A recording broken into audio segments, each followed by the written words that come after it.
Bravo. Looks like you have some explaining to do.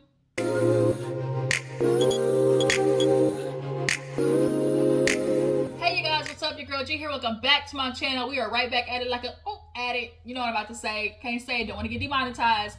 Right back at it on that schmack, okay? And speaking of schmack, well, we really about to get into it because it's a scandal going on in Real Housewives of Orange County, thanks to Bronwyn. So speaking of that, we're definitely gonna get into Real Housewives of Orange County this episode, this review, because the reunion part one definitely is taking over headlines because of this huge secret that was revealed by Shannon. And it looks like Bravo and Andy definitely have some explaining to do because there definitely seems to be a bit of a difference with how they are handling, these franchises, and everybody's trying to call them out because it's starting to get real blatant up in this piece. So we're definitely going to discuss that as we get into the reunion and stuff like that and go through the topics. But as of right now, we got to talk about the 1500.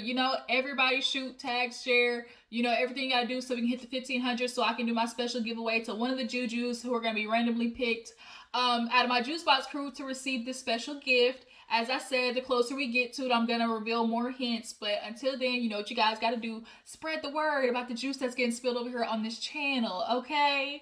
Now, if you're new to your girl's channel, appreciate you for tuning in. Make sure you hit that subscribe button so you become a member of the Juice Box crew, okay? Okay? Become one of my Jujus that been riding for me day one, A1, go stay one. Riding like 4 flats on a Cadillac, okay?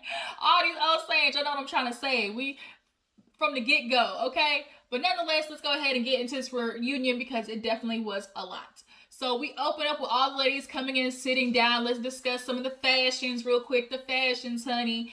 Definitely for me, number one was Emily. Emily looks really good. She got her implants taken out. And she's lost a little bit of, inches around the waist. I definitely loved how they cinched her in. And that little one like shoulder accent definitely. It was good. I really enjoyed Emily's look. Second, I'd have to give it to Gina, and based solely on the fact that Gina, like Andy said, has figured out her hair.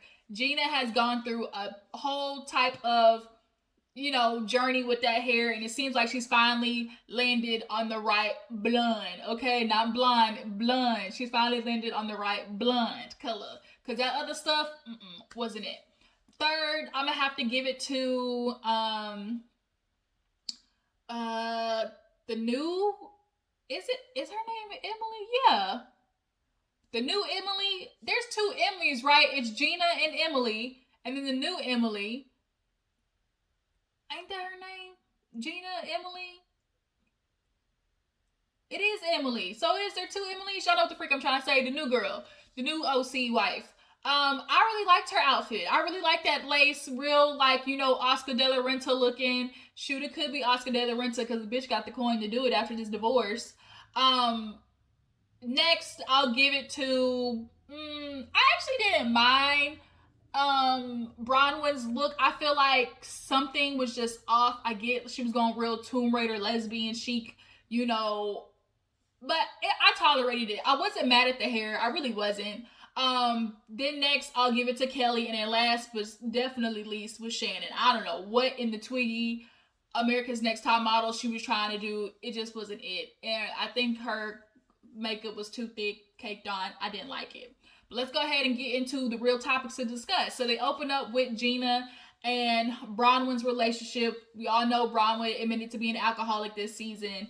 She couldn't get off of that juice. She couldn't get off of the liquor. She couldn't get off of the hen, the vodka Patron, whatever you want to call it, the Douce, the Goose, like she couldn't stop it. So she was getting into it with Gina a lot. We saw her her outbreaks, her lashings, and she was taking it out on Gina most of the time. And they finally, reconciled, made up, and Gina actually was one of the people who supported Bronwyn the most in her sobriety, going with her, to AA meetings and stuff like that. So they kind of get into how Bronwyn was talking mad cash money shit about Gina's little place of hers, her little, shack compared to where Bronwyn lives. Like, literally, Gina's whole house could fit in Bronwyn's living room. So she was talking about it, and Gina's like, I love my house. Her New York accent. Bronwyn, I love my house. And so all the ladies were talking about how Brahma was saying, oh, you know, it was so sad and, you know, depressing and all that type of stuff. And Andy had asked her, has she seen it for herself? And she was like, no, Shannon had told me. And Shannon's like, oh my God, here we go again. Y'all, I'm not gonna lie. I feel like Shannon really is saying some shit behind the scenes. I really genuinely do. I feel like maybe Bronwyn's maybe putting 20 on 10, but I feel like she didn't call it necessarily sad and depressing, but she definitely had something to say about the size and maybe how she possibly could not live there. I feel that way, but y'all can drop down in the comments and tell me how you feel. But they do the little scene showing Gina walking through with Shannon. All she could say was, oh, nice. Yeah, nice. That's real nice.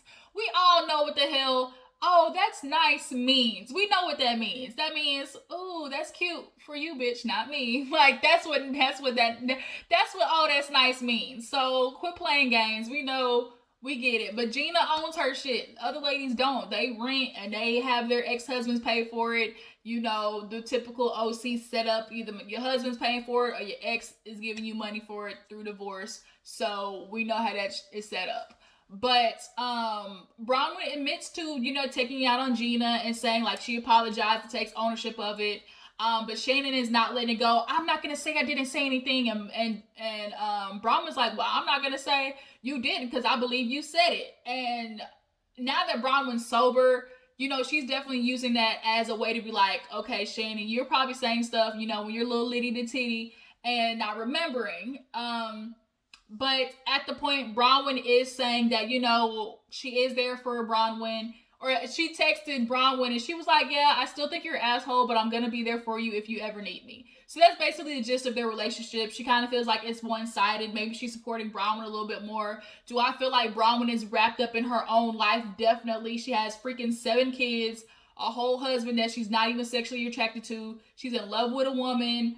She's she's an alcoholic. Like, she has a lot to think about. And sometimes when people are going through so much stuff, they don't consider that other people are going through shit too. So I think that's where Bronwyn's, you know, situation lies. And on top of that, when you're not noticed as a child, you can definitely tell with her mom, she was constantly looking for attention, constantly looking for support.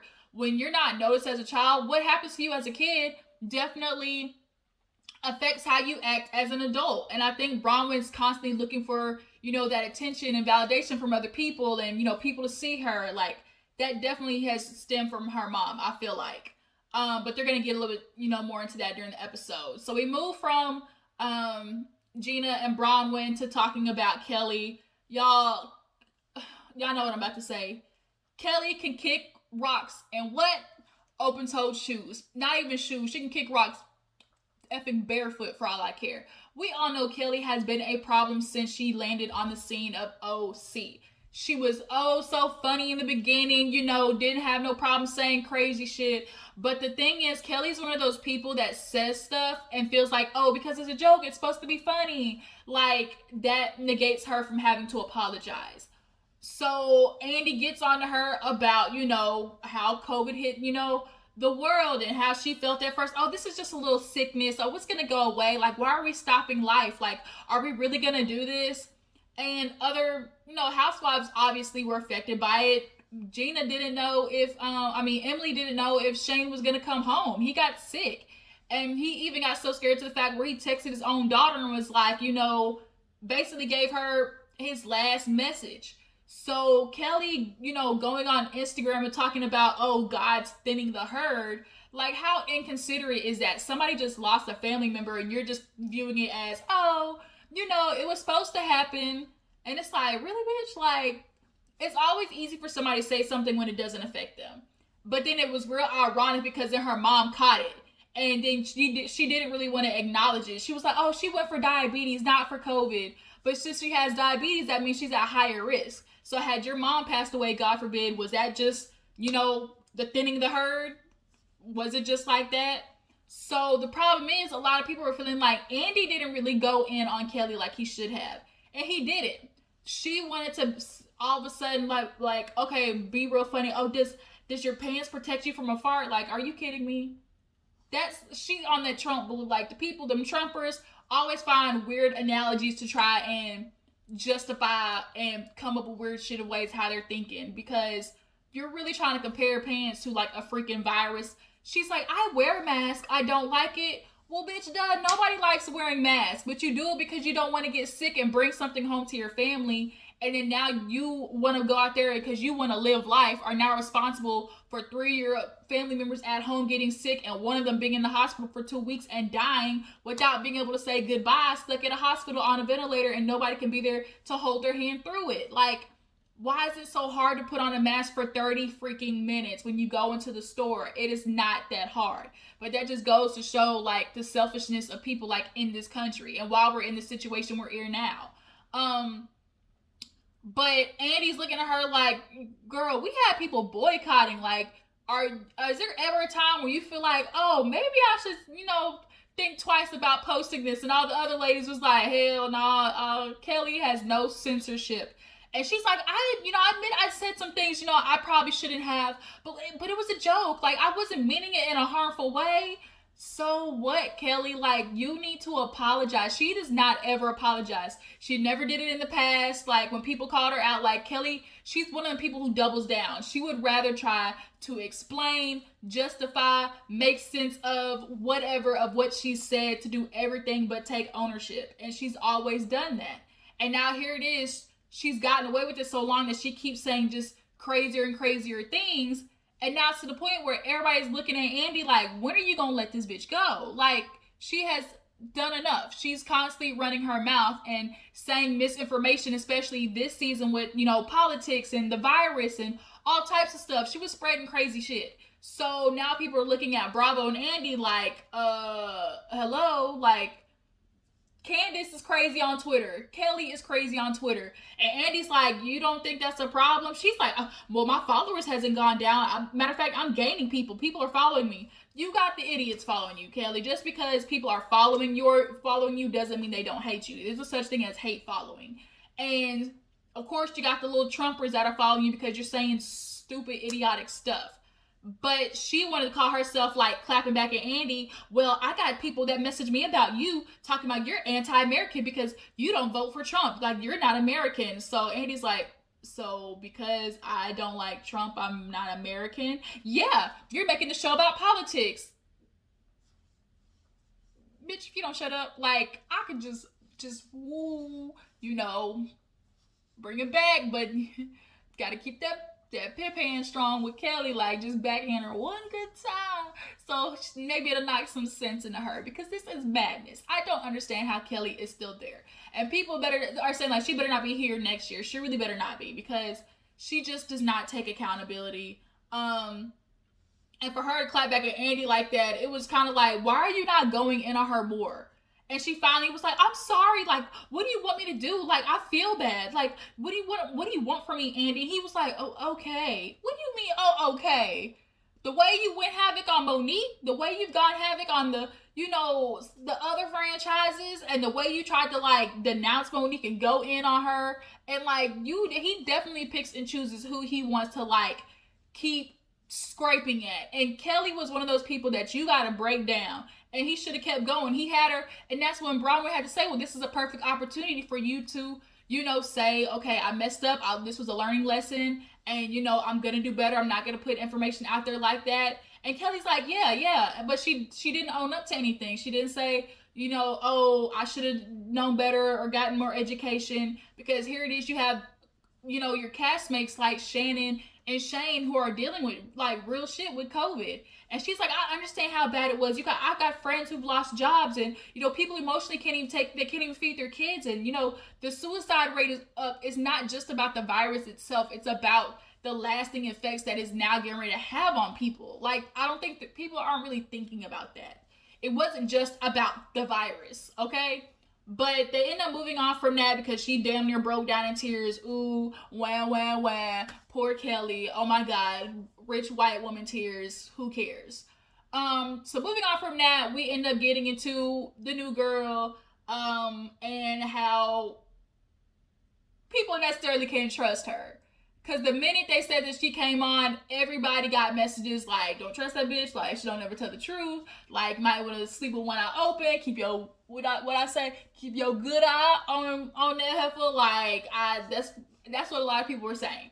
So we go through her flashback and we see that her stories weren't always adding up. The minute she talking about, oh, I never had sex with him, then it's, oh, we had sex and then he found out I was married, then it's, oh, I told him I was married and we just had sex that one time. Like, she was going back and forth. Honestly, I do think she was effing around with whatever his name is, Jimmy. She was messing around with him for sure when her and the divorce was going on. But I don't know why she's scared to admit it, because clearly your nigga was messing around with another female. So I mean, if you can do it, so can I. Like, anything you can do, I can do better. Like, that's how you need to feel about it. But she's talking about how the show affected her and Jimmy, because Andy's like, well, shoot, y'all in quarantine. Y'all should be getting busy all over the house. And she's like, you know, it really affected him. Like, he comes from a traditional Mexican family. So talking about sex and, you know, how he was waiting for her, you know, to not be married and stuff like that, having his family see that, you know, and he's an introvert already, it basically made him shut down. So everybody else was like, dang, like, okay, now you're talking about sex on the show. Like, that's, most all these girls, that's all they got dang talk about anyways. It's sex. So it's like, dang, maybe you might not be on the right show, baby girl. So then they go from that to how Bronwyn was basically doing her background check on Emily, and she was talking about how her friend was like best friends with the fiance of her ex-husband, and they went on trips, and she actually talked to the ex-husband, and come to find out he has a fiance. So she's like, he has a girlfriend, not a fiance. She's like, fiance for 5 years, so it's not adding up. So Shannon's looking at her like, how do you feel? Like, bitch, how do you feel about that? And the other girls was like, dang, Bronwyn, like, can you choose when, like, to, like, don't rub salt in the wound? Because we already know how she's feeling about her ex. She literally admitted that she's always going to love him. And she's going to love him because of how much he established her life for her, how much she, you know, gained from being in a relationship with him. The world opened up, getting with a millionaire / billionaire when you're dead ass broke. Like, when you have somebody offer a new world to you like that, I think there's a level of love and appreciation that she's always going to have for him. So for you to sit there and like literally rubbing her face like, oh, he has a fiance for 5 years, that's why she blew up all you talking about. Don't come at me with your narcissism, your two-faced ass, like your, you know, backlashes, none of that. I don't want it. And she's like, I'm not doing anything. Like, I wasn't the one that talked to him. It was my friends. Like, my friend had him on the phone. And so she's like, I don't care about his, you know, his girlfriend. She's like, his fiance. And Gina's like, Bronwyn, dude, shut up. Like, why are you correcting her? Why does it matter? And it's like, Bronwyn, sometimes you do stick your foot in your mouth. I think that was one of those situations where, like, you could have did it that. Like, y'all tell me what you think. Do y'all feel like Bronwyn messed up by announcing that her ex had a fiance? Then to make matters worse, she's looking into title loans or house titles from Emily. So it's like Shannon said, Bronwyn looks into rumors and she spreads rumors rather than actually getting down to like the real of what it is. She'd rather spread the rumor than tell the person, hey, you know, this is what's being said about you, or, you know, just letting you know. Like, she enjoys a rumor. So after they talk about Emily, she goes off on Bronwyn, let the bitch know, okay, nobody trusts you. I shouldn't have had that walk with you and told you everything because you're a backstabbing bitch. And Bronwyn's not, I really do think Bronwyn genuinely had a good conversation with Emily on the trail. I thought that was a really good moment. The problem is Bronwyn just sticks her foot in her mouth, so it makes people feel like they cannot trust her. And she's very easily plays telephone at that. Which is why Shannon has a problem with her. So after that, what else did they talk about? They talked about, Shannon's drinking problem. You know, Shannon definitely has increased her alcohol intake after having that divorce from David, which everybody can understand because he effed her over. He cheated on her, then got back with her, and then cheated on her again, and then had a bastard child. And I'm only saying that because that's what the old folks say, okay? You know, that's how that's done. I'm not calling that baby dad. I'm just saying, that's what happened. He had an outside, little mistress baby. So, she obviously emotionally, and we know Shannon's already, emotionally like touched. She's a little unhinged. So, she definitely has not learned how to cope or find coping mechanisms. So, is she an alcoholic like Andy asked Bronwyn? Like, does she have a drinking problem? She's saying yes. Other people know that she has a drinking dependency. Like, there's definitely a difference between being an alcoholic and alcohol dependent, which is like alcoholic like has to wake up and drink immediately. Like, if they don't, they're shaking, they're in withdrawals. Like, there's at a point when you're an addict where you have to do the drugs in order to function. But that dependency means like, okay, if I'm feeling a type of way, okay, I'm gonna make me a drink. Or if I have something I need to get over and I don't want to think about it, okay, I'm gonna make me a drink. And you don't necessarily know when to stop. Shannon doesn't know her limit at that either. So, like the girl said, when you're calling sloshed, as Gina said, when you're calling me sloshed, talking about you and John, I have genuine concern, Shannon. I have genuine concern. So, yeah, and Emily confirmed it too. She's like, you're always calling, messed up. And then when we come back to you talking about Shannon, what's good, she's like, oh, everything's fine. Like, it's perfect. Like, everything's good. But Shannon had to admit, like, I was lashing out at him during quarantine. She wanted to move on and have that fairy tale because her ex nigga went on and had a baby with a new girl and got engaged and all type of stuff. So deep down, there's always gonna be that competition. So that's what she wanted. She wanted to go off and have this fairy tale, so it didn't look like she was just old desperate Shannon staying at home with her kids. So she found John. Everything was good, but when you get in quarantine and you're around somebody all day, true colors start coming out. Like she said, he got into it with her kids. She was getting into it with his kids, especially the fact that they weren't respecting the rules going in and outside the house. And then you catch COVID, and then now Shannon has it, and she already has, scarred lungs. Like, she could have died. So that definitely was a point of contention in their house. On top of that, the daughter was like, I don't think he can financially or emotionally support my mom. Shannon's like, oh, she's so opinionated. I wonder where she gets that shit from. And it's like, well, bitch, the apple doesn't fall far from the tree. But I wonder what her daughter's talking about, like, financially can't take care of her. Questions. So, what do y'all think? Do y'all think Shannon is not necessarily alcoholic, but does she depend on alcohol? Like, is that what it is? So I think after that, they end up just talking about Bronwyn and how she definitely comes off necessarily as a narcissist. There definitely is, like Bronwyn said, there's a difference between a narcissist and somebody with a big ego.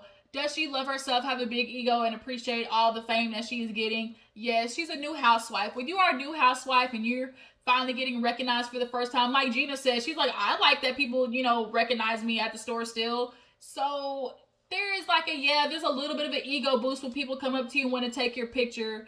Do I think she's a narcissist? No, there definitely is a medical difference between somebody being a narcissist and somebody who's just vain and has an ego. That's Bronwyn. And she does that. She has to be full of herself because you want to basically combat the insecurity of being an alcoholic. So the other girls coming out like, oh, you're a narcissist, and girls like, oh, do you want me to curtsy? Like, all the girls definitely are coming after Bronwyn, but y'all all do the same thing. Every housewife is full of themselves. I forgot who said that. Like, every housewife is full of themselves. So she was talking about how she definitely possibly gets that from her mom, and she was dealing with all that stuff. Her mom was like, you better take that back or I'm going to tell everybody, about you being an alcoholic, which is so messed up. I can't believe her mom definitely is refusing to acknowledge what she's done, and that affected Bronwyn's life. And that definitely has a lot to do, I think a lot to do with why Bronwyn's an alcoholic as well. With her being pregnant, that kept her from being a baby. I mean, her getting a baby kept her from being out, drinking all the time, which is why sometimes she would have kids. So there's a difference. There's a difference between being sober and not drinking, for sure. People who have to be sober means that they're not emotionally and physically and mentally dependent on that alcohol for an outlet. I can stop drinking because of something, but being an alcoholic, like, and sober, there definitely is a difference. But Kelly talking about, oh, you're a fake alcoholic, you did it for a storyline, and Bronwyn went like, F you. She went off on an F you rant. And it's true, like, that's vile for even you, Kelly. She talked about, oh, how are you an alcoholic, but you're waking up in the morning working out with me? Like, Kelly is so ignorant. She's so stupid. Like, I wake up with a hangover. Does that mean I'm an alcoholic? Are you dumb? Are you stupid, or are you dumb, Kelly? What are you talking about? Yes, you can wake up and have a hangover and be drunk, but that means that, like, it has nothing to do with the fact that somebody else cannot do that. You may be able to do that, but that does not mean somebody else that can as well. That means they don't know their limit. They go too far. They depend on the alcohol. I swear, Kelly, like, she grinds my gears. And Andy had to tell her, like, bitch, you do know, like, there's a such thing as a functioning alcoholic. Like, it is a true thing to be a functioning, you wake up and you have to drink, or you know how to drink, and that maintains your day. Functioning still. Like, really still functioning. And Kelly, you know, Gina and both Emily were like, no, we've been to A with Bronwyn. Like, she really got some shit going on. And for anybody who's always trying to say, oh, it's not true, nothing's, like, real, like, Gina's like, I always defend Bronwyn because I've seen it. Of course, Kelly, oh, what are you talking about? People just go to those meetings because it's court ordered. Okay, bitch, like, okay, so what, 3 people came in there because it was court ordered? That does not mean that the other 60 people in there don't have a problem. Like, I swear, Kelly, like, I want her to go. I want her to go. Tony, I'm ready to get the ASAP. Like, I need her out of here. And Andy definitely did not grill her hard enough. So after they talk about Brahma being alcoholic, Shannon throws this piece in, which she knew since the girl was goddamn 14. The girl's 16 now, so they knew about this shit. And the fact that she wasn't let go means they were thinking about how her storyline was going to bring in some money, and how Bronwyn being a lesbian and having this whole alcoholic problem, they wanted to benefit off of that story. So Shannon basically admits that Bronwyn offered basically a drug man, a connection, you know, the homeboy, whatever you want to call it, to the good stuff, the straight pipeline to the good stuff. That's what she said. And the minute Shannon started talking, you could tell Bronwyn knew where it was going, because you saw her do this, just like close her eyes, and she was just like this, and she knew what was coming up, and now she has to deal with that. And I think what happened was she probably got really drunk and was just talking to a girl and didn't realize it was Shannon's daughter. And I think that's why Shannon held that in and didn't say anything for that long. And Bronwyn admitted that they talked about it and moved on from it. So I think that's my perception of what probably would happen, but we'll see on the next episode. And that's kind of where it ended. But y'all tell me how you feel about this first part of the reunion. Do y'all feel like Bronwyn should have been let go when that first happened? How do you guys feel about Kelly? This bitch yelling out, oh, I'm black in the next episode. Like, girl. No, bitch. Like, no. Yeah, so y'all drop in the comments. Tell me how you feel about this episode, this season. Who do you feel like they should bring back? Everybody's talking about Heather Dubrow should make a comeback. Shoot, she might, because she got the luxury, y'all. When we talk about Housewives, like, that's what we talk about. Heather lived that life for real, for real. I've seen her house on the YouTube series. She lived that life. She's about it, okay? But Heather, maybe they should get some new girls. I feel like they should get some new girls, just like all the other shows, OGs, like Atlanta. Definitely need to mix it up. But you tell me how you feel. Hopefully I'm going to get into an episode of Daily Squeeze, because a lot of stuff happened. I'm not going to do this review for Married at First Sight, because it was just a wedding. Not too much shit happened. And I want to also get into, like, the inauguration and stuff like that. So I'd rather prefer to do an episode of Daily Squeeze than to do the Married at First Sight. And I'll wait until it really starts getting into it, you know? But before you go, make sure you like this video, subscribe to my channel, and I will catch you guys later. Deuces.